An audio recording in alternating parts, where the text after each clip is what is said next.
Welcome to the channel, everybody. So, after a brief hiatus, we are back. I apologize and I appreciate all the support and absolutely want to thank everyone who reached out to me as well as for all the understanding from the community.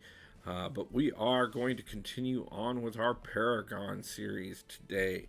We are down to the last 6 chapters to become Paragon.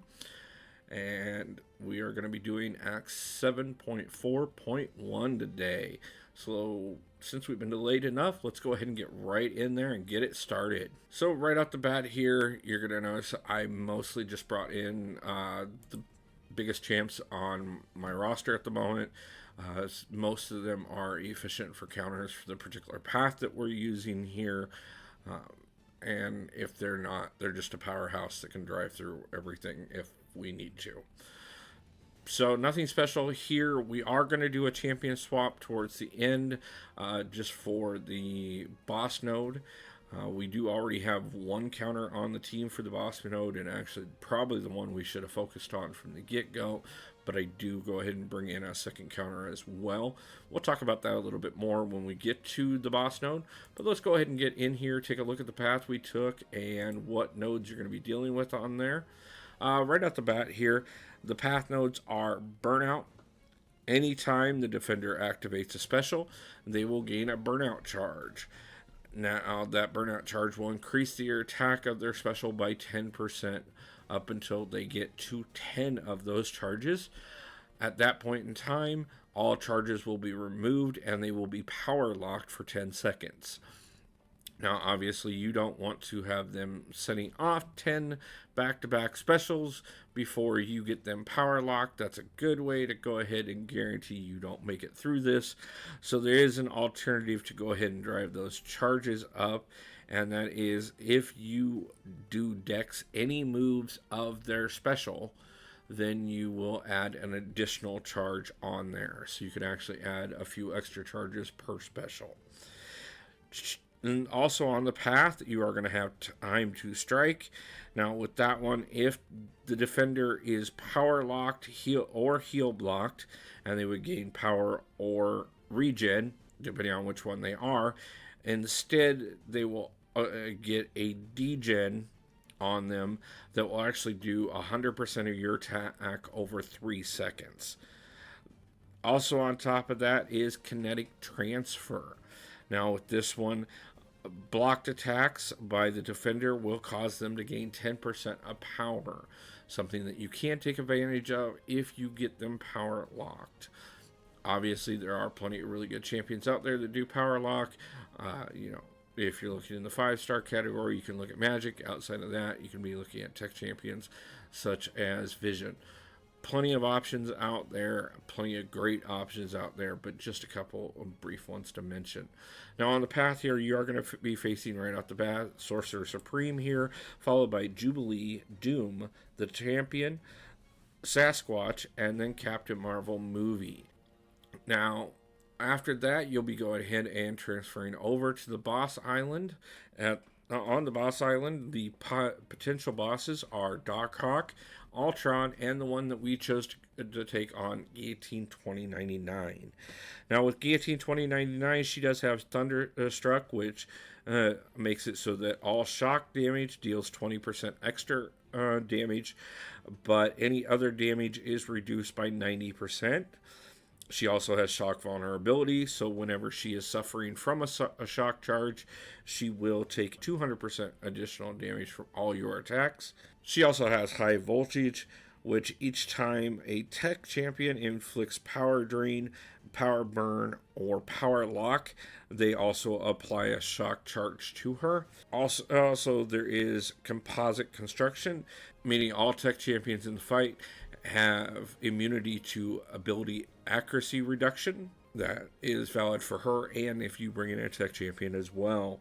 Finally, there is Blood in the Water. Now, if you have any debuffs on you, she is going to gain a Fury charge, which will increase her attack rating by 100%. Keep this in mind if you are running the Suicide Masteries. Now let's go ahead and get directly into the fights here. Off the bat, right away, we did bring in Hulk for Sorcerer Supreme, obviously doing that class advantage. Plus, on top of that, too, Hulk is obviously my best science champion by far, and get that good Hulk juggle going as we are doing here. And he is just going to go ahead and lock her in that corner, deal most of the damage that we need to do. Unfortunately, we didn't keep her long enough to avoid that special 3, but we were able to go ahead and get right back in there and finish her off with an SP2 without having to worry about reviving at all. Now we did go ahead and bring Doom in here for Jubilee, again class advantage. We are going to go ahead and take a bit of damage here, but at the same time turn around and be able to take her down without a problem. Now, like I said, we do have Doom on the team for this, and he would have been the perfect counter for the boss node. We do end up finishing it with her. We do end up finishing it with him, I should say. But I did end up swapping in Black Widow Clairvoyant because I am more adept.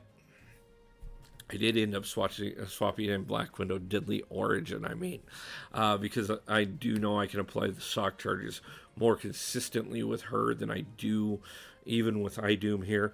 I am getting better at applying those shock charges by far, but at the same time, it is definitely one of those things to be aware of. You do want to make sure that if you are going to go ahead and use Guillotine 2099 as your boss, you do want to make sure that you do have a champion you can consistently apply repeated shock charges to. The more the better, as you'll see when we get there. Now, we did go over here to Doom, expecting to go ahead and take him out with Hulk. I will tell you, Doom was the first champion that we had any kind of problem with. It does take us 2 revives to get him down. We do a decent amount of damage here with Hulk on the first go, but obviously we've already taken quite a bit of damage off of him, even just getting him down to halfway. So we are going to go ahead and revive Hulk. Unfortunately, he shrugs off those stuns just too quickly for me to get the proper juggle in to finish him off. But we did go down to that special 3, revived Hulk back up, came back in here, figured we could go ahead and finish him off. Considering we did a little over 50% of the damage the first time, figured we'd go ahead and do it the exact same way the second time and do it in a 2-shot deal. But unfortunately, we took the special 3 there, took a few staggers, and weren't able to finish him. So we went ahead and brought in Tigra to go ahead and avoid quite a bit of his attacks here and finish him off for that last 10% there. It was a little bit of a fight, but not really too bad. So for the most part, we were able to go ahead and finish Doom off. He is not the only champion we're going to struggle against today. Unfortunately, we are going to turn around and come up against the champion directly next, and we are going to struggle a bit against him. We do play not too bad against him, but unfortunately, I did allow him, you'll see here, to get me back into the corner, and that is going to be a problem for us. Or maybe this isn't the one that let him get it. We did have to go up against him, I believe, 3 times as well to go ahead and finish him. So maybe it was the next one. No, here's where we're getting backed into the corner, and with him being unstoppable, we couldn't really do much about it. We did not revive to full health on this one, and should have. So that was a mistake on my part, because we could have probably gotten him down off of this second go here if I had full health. But of course, that meant that we were very limited on the amount of damage that we could successfully take without risking the idea of him taking us down.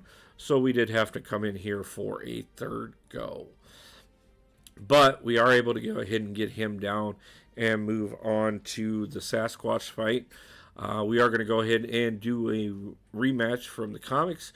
One of the very first appearances of Wolverine, actually the first appearance of Wolverine was a fight between Hulk and Sasquatch that is not necessarily relevant to this fight, but still great useful information. So The Sasquatch fight here, we do fairly decently against him, but we're just not consistently getting the juggle in. And of course, that does cause a problem for us. And this was obviously my fault for being a bit too aggressive here, especially considering I just turned around and pushed him up to the out SP3 and overshot my SP1. So I couldn't even get into the juggle there. So I went ahead and brought in Nick Fury because he was healthy, and why not save the revive? So we figured we'd just go ahead and bleed Sasquatch out here. It didn't go exactly as planned, to be truthful with you. Sasquatch is a very tanky character. For those of you who are not aware, if you do have him on your roster, he is really good at being able to take hits. So do keep that in mind if you're debating on whether or not to rank him up. He is definitely worth the rank up there. Not the top tier Mystic champion by any means, but definitely not a slouch in any way, shape, or form either. You do see here we got Nick Fury all the way into the real Nick Fury form already here. So we're really watching closely, trying to bait out the rest of this to go ahead and get enough bleeds on him to finish him off. But unfortunately, with his power game, we turned around and pushed him into the SP3 again. So we just went ahead and revived Hulk and brought him in here to do what we originally planned, and that was go ahead and finish him off quickly, which we did. Then we went over here to Captain Marvel movie. Again, brought in Tigra for the class advantage here. Simple enough fight, to be truthful with you. We are going to do most of the damage here, but I do believe because of the fact that I did not heal Tiger up all the way, we are going to slip up, take a few hits here, and it's going to make a big difference on whether or not we're able to finish her without having to do any reviving. Now, I am not going to revive here because I still have Hercules that we haven't used whatsoever. So we're going to go ahead and use him for the first time in the match. I try not to use Hercules too much when I'm doing these videos because he is just the key to just about anything. There's not too many champions that you can't take down, especially if you have Hercules ranked up in any way, shape, or form. But we are going to go ahead and finish off Captain Marvel movie here with Hercules to get us over to the boss fight there. And like I said, we are going to go ahead and take on Guillotine 2099 after doing a switch out for Black Widow Deadly Origin. We're going to go ahead and switch Tigra out to get her in there and then get directly into the fight here. Now you see here the first match that I do against her, it is going to take us a couple goes to finish her off, but the first one I'm able to get just a decent amount of shock charges up on her, and we go ahead and bleed down quite a bit of that health bar all the way down to, I believe the final total when we do accidentally screw this up was less than 20% health left. So I am going to go ahead and bring Black Widow Deadly Origin in a second time. Yeah, as you can see here, we're down to 10% when we go down. Obviously, she gets that heal right off the bat. I didn't heal Black Widow Deadly Origin all the way for this one because I was a little cocky about the fact that we had done 90% of damage in the first fight alone. And that cockiness caused me to slip up. So since I had Idum and he can apply shock charges as well, we went ahead and brought him in there, figuring we could go ahead and get this finished off. You're going to see here that we are going to get her down to 5% health here. She's going to catch me a few different times, but I'm able to go ahead and still finish her off there. And that's all she wrote, folks. That's the end of that level, and that does get us down to only 5 levels left to earn that Paragon title. And I'm hoping that that means that you guys are one step closer to it as well, because I do know how much of a difference that does make with deals, with progression, how easy it is to obtain materials, the whole 9 yards. So if you are getting close there, guys, I do wish you all the luck, and I do want to say, just keep pushing forward, guys. Figure out what works best for you. These are very possible. I was able to go ahead and get this done in just a couple weeks' time. To go ahead and get all the way through this. Obviously, we did have some units built up. We have some potions and revives built up. So we were able to go ahead and just push through this to get to this in time to get to the July 4th deals, which of course, if you have not checked out that video, there is an amazing crystal opening attached to that. Go ahead and jump over and check that out. And if you have, don't worry, stay tuned. We'll have the next level of the Paragon series out tomorrow, as well as a crystal opening on next Monday, and a live stream on Sunday. The tournament is going well. We are down to the final rounds, and we'll be deciding the winners here in the next couple days. I'll be announcing the results soon. We'll also be looking at how a few of those matches went. If you haven't had a chance, feel free to jump over to Triple Z or Dimensional Dreaming's channels to see some of their matches, because they were able to go ahead and stream those themselves as well. I do appreciate everybody who was participating in the tournament, and I apologize for any hiccups that did happen. This was our first one, and we will be making adjustments for ongoing ones and making everything improve 1% at a time, just like we vowed to do for the channel, for our gameplay, and for everything else we do in life. But I will see you guys back for the next one. Peace out.